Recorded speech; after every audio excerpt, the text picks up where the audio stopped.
This is Dayna with Novels Alive TV, and today I have E.J. Timms, but you go by Jay. Yes. And he wrote this book called The Big Red Bike, and I had the privilege of reading this about a year ago, I think. I think it was about a year ago, and loved it, absolutely loved it. It's your autobiography. It is. It's about my life when I was a 9-year-old boy growing up here in Utah. And you know, we have so many great experiences when we're growing up, and a lot of times we forget how they form our lives. Yeah. And how important some of these things are to the way we, which actually makes us who we are today. And this is one of those summers that really defined who I was, and it makes a very interesting story. Well, this book, when I was reading it, you laugh, you cry, you feel for the characters so much. And I mean, it's all about this young boy, you, trying to earn money for this bike that was just the epitome of the best bikes ever, right? When I was writing, I had this old monster of a bike. Yeah. And I called it the monster, yeah. Yes. And it was a terrible thing. I mean, it was a hand-me-down, hand-me-down, hand-me-down girl's bike. Can you imagine that, you guys? I mean, it was that bad.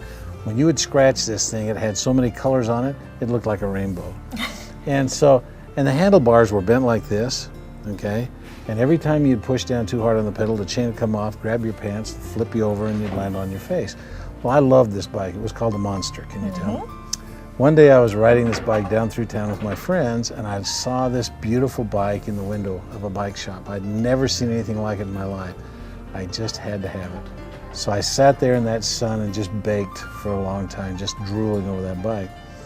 I went home and asked my dad if he'd buy it for me, and he said, sure. As soon as you bring me the money, I'll buy it for you. And so that was the epitome of this whole story, is that it started me off on an adventure that summer that was unbelievable. You know, for a 9-year-old boy to go out and do the things that I did to earn a bike was amazing. Yeah, kids don't do that today. Oh my goodness, no. Nor do they find the type of people that Mr. Patterson was, the bike owner in this story. Isn't he an amazing guy? He is an amazing character. And since I've read this, you've won 3 awards now. We have. And that is really incredible. And you said you won it from the independent publisher. The IPPY, the AP Award for Independent Publishers. I won Book of the Year, Most Inspirational to Youth, and I went to New York and got the award. It was an amazing experience. There were only 4 handed out as the Book of the Year awards, so there were only 4 books, and there were over 5,000 entries. Oh, wow. So that was really incredible. And then, you know, I won another award for Best Chapter Book, first chapter book by the Moonbeam Children's Book Awards. Wow.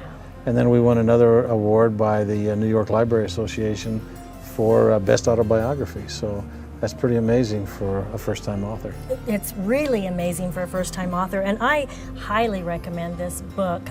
Unfortunately, I haven't been able to read as much as I'd like to, but this one, it's for every age. It's not just for the youth, it's every age.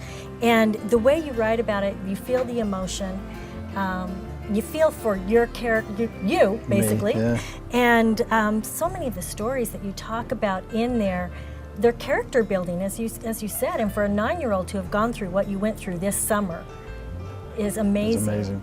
You know, it's a real walk down memory lane. For adults, it'll take you back in time and make you remember so much of your own past. Yeah. But for kids, I think the real value to this book is that for the young adults that are reading this book, it gives them a system that they can pattern their life after. It gives them the opportunity to prove that they can really do absolutely anything. All they have to do is just do it. There's nothing that holds you back except fear itself. And that's a great message that you have in this. That you prove that yes. very saying. And then we were talking earlier about there's some interest in making this into a film, which I think would be incredible. You know, it has all of the trademarks of being a great classic story.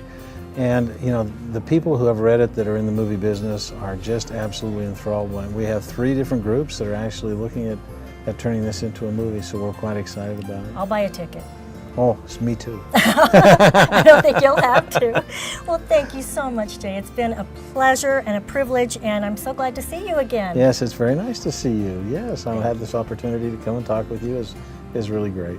And we'll spread the news about your wonderful book. Well, thank you. I really appreciate that.